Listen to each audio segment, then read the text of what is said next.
அவளுக்கு என்ன செய்வதென்றே தெரியவில்லை. கண்ணங்கள் சிவந்தது.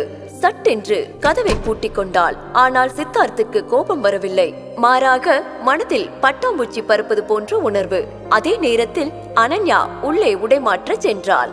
மித்ரன் தன் அப்பாவிற்காக ஓடி வந்து கதவை திறக்க உள்ளே வந்த சித்தார்த் வீட்டை சுற்றி பார்த்தான். சிறிதாக இருந்தாலும் வீடு அழகாக இருந்தது. உடைமாற்றி வந்த அனன்யா சித்தார்த்தின் முன் வந்து, நீங்க இங்க என்ன பண்றீங்க என கேட்க, ஆமா அவன் என்று கேட்டான் சித்தார்த்.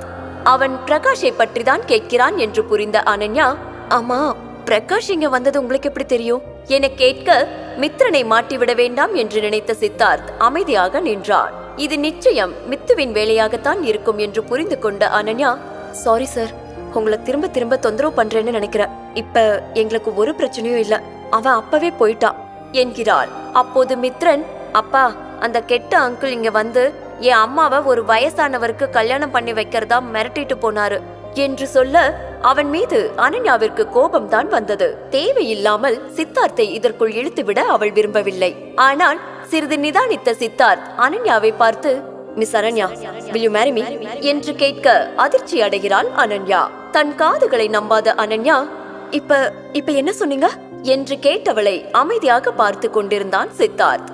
அவளால் தன்னுடைய காதில் விழுந்தது உண்மைதானா என்று கூட நம்ப முடியவில்லை. இப்போ எனக்கு காது நல்லா கேட்டுச்சா? இவர் நிஜமாவே என்ன பார்த்து கல்யாணம் பண்ணிக்கலாமான்னு தானே கேட்டாரு என்று யோசித்தாள். அதை அவனிடமே கேட்க நினைத்தவள், சித்தார்த், நீங்க இப்போ என்னவோ சொன்னீங்க, ஆனா பாருங்க என் காதுல தப்பா விழுந்துடுச்சு என்று சொன்னாள். அதை கேட்ட சித்தார்த் அவளை அமைதியாக பார்த்துவிட்டு, இங்க பாருங்க மிஸ் அனன்யா, உங்களுக்கு சரியாதான் கேட்டுச்சு என்று சொன்னான்.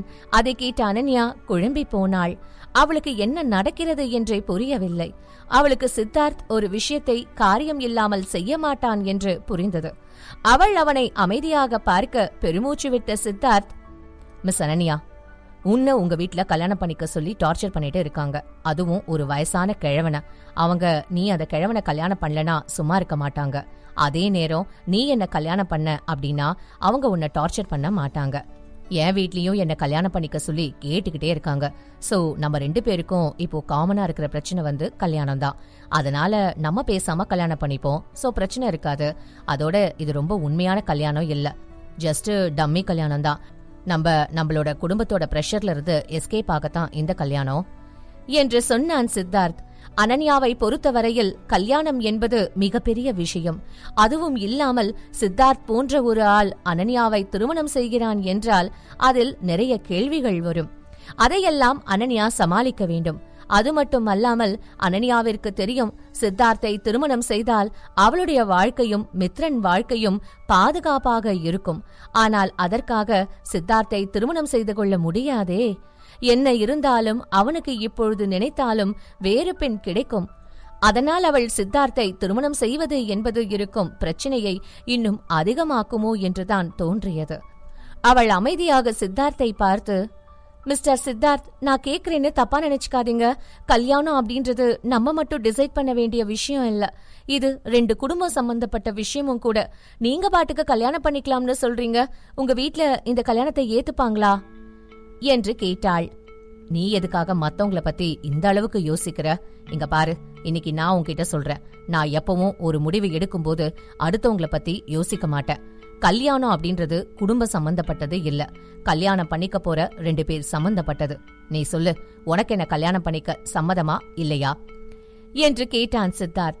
அதை கேட்ட அனன்யா அமைதியாக இருக்க அவளை பார்த்த சித்தார்த், இங்க பாரு, உனக்கு என்ன கல்யாணம் பண்ணிக்க ஓகேனா நீயும் உன் டாக்குமெண்ட்ஸ் எல்லாம் எடுத்துட்டு வந்து நாளைக்கு மத்தியானம் என்ன வந்து மீட் பண்ணு, நம்ம நாளைக்கே கல்யாணம் பண்ணிக்கலாம் என்று சொன்னவிற்கு ஆச்சரியமாக இருந்தது.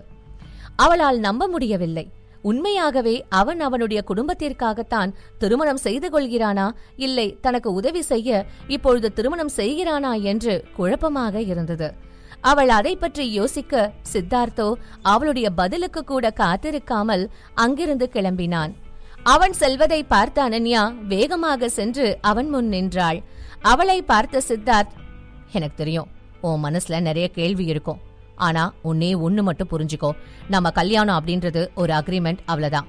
நான் உன்னை ஒரு சாதாரண பொண்டாட்டி மாதிரி இருன்னு சொல்ல மாட்டேன். அதே மாதிரி நீயும் என்கிட்ட ஒரு ஹஸ்பண்ட் கிட்ட எதிர்பார்க்கிற எதையுமே எதிர்பார்க்க கூடாது. நம்ம 2 பேரும் கல்யாணம் ஆனாலும் ஒரு ஸ்ட்ரேஞ்சர் மாதிரி தான் இருக்க போறோம். சோ நீ அதை நினைச்சு கவலைப்பட வேண்டாம். அதோட நீ இப்போ உன்னை பத்தி மட்டும் இல்ல, கொஞ்சம் உன் பையனை பத்தியும் யோசி. இதுக்கு முன்னாடி அவனை கடத்தினப்போ நான் காப்பாத்தினேன். ஆனா அடுத்த முறை இந்த மாதிரி நடந்தா யார் வந்து காப்பாத்துவா? சோ அதையெல்லாம் யோசிச்சு பாரு. கல்யாணம் தான் நம்ம பிரச்சனையை தீர்க்க சரியான வழி என்று சொன்னான் சித்தார்த். அவன் அதை சொல்லிவிட்டு அனன்யாவின் பதிலுக்கு கூட காத்திருக்காமல் சென்று விட்டான். ஆனால் பாவம் அனன்யாதான் தன்னுடைய தூக்கத்தை மொத்தமாக தொலைத்து இருந்தாள். அவளுக்கு சித்தார்த் சொன்ன ஐடியா சரி என்றுதான் பட்டது. ஆனால் தன்னுடைய சந்தோஷத்திற்காக சித்தார்த் வாழ்க்கையில் விளையாடுகிறோமோ என்றும் அவளுக்கு தோன்றியது. அப்பொழுது கதவு தட்டப்படும் சத்தம் கேட்டது.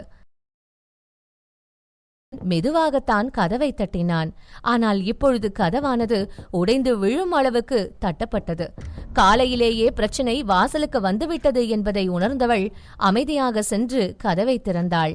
அங்கே வாசலில் அனன்யாவின் அப்பா குணசேகரன் தான் நின்று கொண்டு இருந்தார்.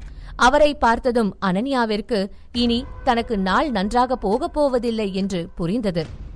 ஹே, உனக்கு கதவை திறக்க இவ்ளோ நேரமா? ஏன் கனவு கண்டுட்டு இருந்தியா என்று கேட்ட குணசேகரன் அவளின் வீட்டிற்குள் 2 பாடிகார்டுடன் நுழைந்தார். அதை பார்த்த அனன்யா பதட்டத்துடன், இப்ப எதுக்காக நீங்க இங்க வந்தீங்க? நான் தான் உங்க கூட இருக்க எல்லா உறவையும் முடிச்சிட்டேனே. எதுக்காக திரும்ப திரும்ப வந்து என்ன தொந்தரவு பண்றீங்க? ப்ளீஸ் என்ன கொஞ்சம் நிம்மதியா இருக்க விடுங்க என்று சொன்னாள். அதை கேட்டவர், ஹே நீ என்ன பேசுற? நான் உனக்கு ஹெல்ப் பண்ண வந்திருக்கேன். நான் என்னவோ எங்களை எல்லாம் வேண்டாம்னு நீ தூக்கி எறிஞ்சிட்டு வந்த பிறகு ரொம்ப பெரிய மாளிகையில சந்தோஷமா இருப்பேன்னு நினைச்சேன். ஆனா நீ இந்த மாதிரி ஒரு இடத்துல இருக்க, இப்படி ஒரு சின்ன வீட்டுல இருக்க. உனக்கு என்ன தலை எழுத்தா? ஒழுங்கா நான் சொல்ற மாதிரி திவாகரை கல்யாணம் பண்ணிக்கோ, உன் வாழ்க்கை ரொம்ப நல்லா இருக்கும் என்று சொன்னார் குணசேகரன். இங்க பாருங்க, என்ன திரும்ப திரும்ப சொல்ல வைக்காதீங்க. அதான் 5 வருஷத்துக்கு முன்னாடியே என்ன வேண்டாம்னு சொல்லி துரத்துனீங்கல்ல, அப்புறம் எதுக்கு இப்ப வந்து என்ன டார்ச்சர் பண்ணிட்டு இருக்கீங்க? நான் நல்லா வாழறேனோ இல்ல நாசமா போறேனோ அதெல்லாம் ஏன் பிரச்சனை. நீங்க அதை பத்தி ஒன்னும் கவலைப்பட வேண்டாம். நான் இப்படியே இருக்கேன் என்று சொன்னாள் அனன்யா. இங்க பாரு அனன்யா, நான் என்னவோ உன்னை வேணும்னே துரத்து விட்ட மாதிரி பேசிட்டு இருக்க. நீ மட்டும் அன்னைக்கு அப்படி ஒரு அசிங்கமான காரியத்தை பண்ணாம இருந்திருந்தா நான் ஏன் உன்னை துரத்தி இருக்க போறேன் என்று கேட்டார் குணசேகரன். அவர் அப்படி கேட்டதும் ஒருவேளை தன்னுடைய அப்பா உண்மை தெரிந்தால் தன்னை நம்புவாரா என்று ஒரு குருட்டுத்தனமான நம்பிக்கை அனன்யாவிற்கு தோன்றியது. அவள் அன்று நடந்ததை அவள் அப்பாவிடம் சொல்ல வர அவரோ அவளை பார்த்து, இங்க பாரு அனன்யா, நீ இப்போ இப்படியே வந்தா உன்னை ஏத்துக்க அங்க யாருமே தயாரா இல்ல. ஆனா நீ நான் சொல்ற பையனை கல்யாணம் பண்ணா நாங்க கண்டிப்பா உன்னை ஏத்துக்குவோம் என்று சொன்னார்.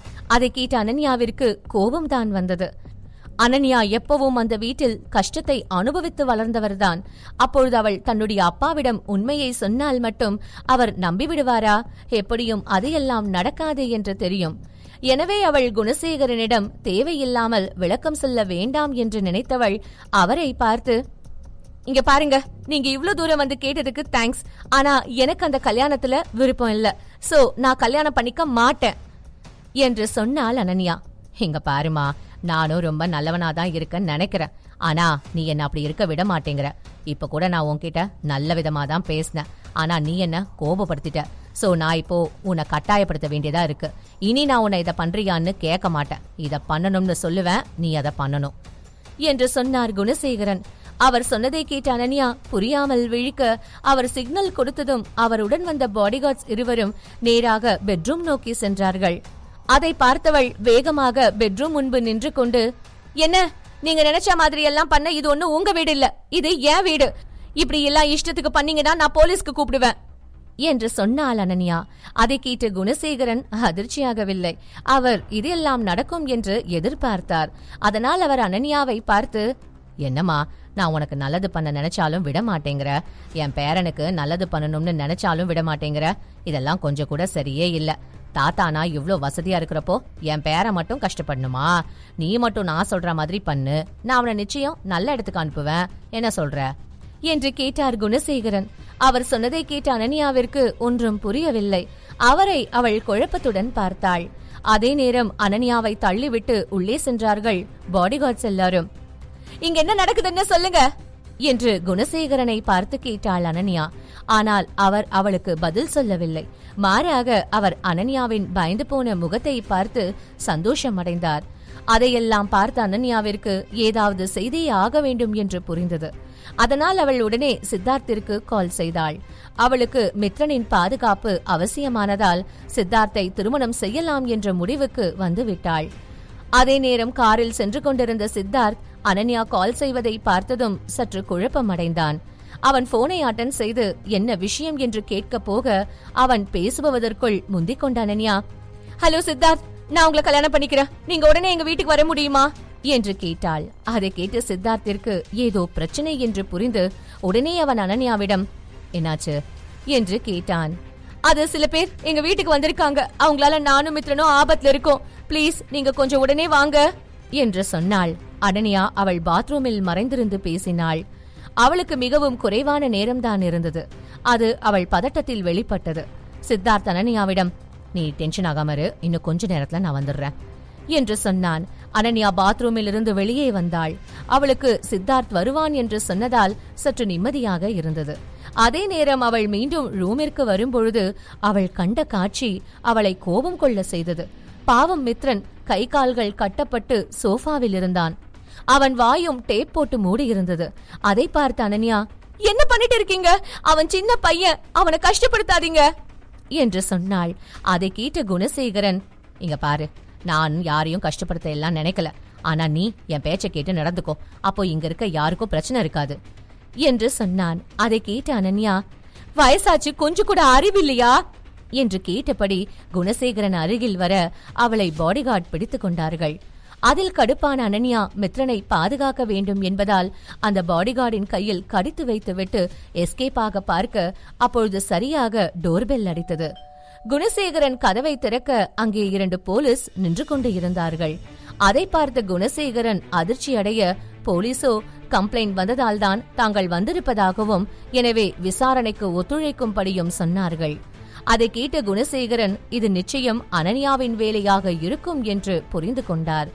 அவர் முகத்தில் புன்னகையை அப்படியே வைத்துக் கொண்டு போலீஸை பார்த்து, சார், இதெல்லாம் நிச்சயம் ஒரு மிஸ் அண்டர்ஸ்டாண்டிங் தான், இது என் பொண்ணு வீடு, இங்க வந்து நான் என்ன பிரச்சனை பண்ண போறேன் என்று கேட்டார். அவர் அப்படி சொன்னதும் போலீஸ் குழப்பமடைந்தார்கள். அனன்யாவிற்கும் அங்கே நடக்கிறது என்ன என்று புரிந்தது.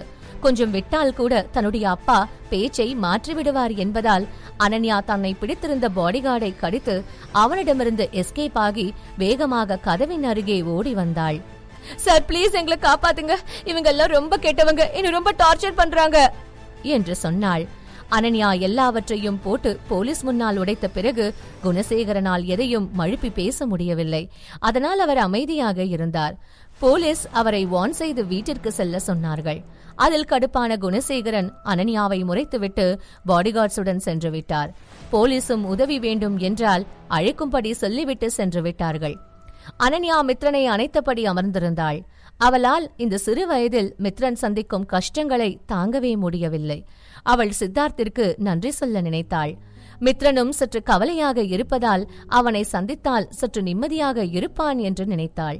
அதனால் தன்னிடமிருந்த டாக்குமெண்ட் எல்லாவற்றையும் எடுத்துக்கொண்டு மித்ரனையும் அழைத்துக் கொண்டு வெளியே வந்தாள். அவள் எதிர்பார்த்தது போல சித்தார்த் வெளியில்தான் இருந்தான். அவன் அனன்யாவை காரில் ஏற சொன்னான். அனன்யா மித்ரனுடன் காரில் ஏறினாள். சித்தார்த் எல்லா டாக்குமெண்ட்டும் உள்ளதா என்று தெரிந்து கொள்ள இப்போதே பாக்கெட் எஃப்எம்மில் ரகசிய சிநேகிதனை தமிழ் கதையை கிளிக் செய்து அடுத்த எபிசோடை கேளுங்கள்.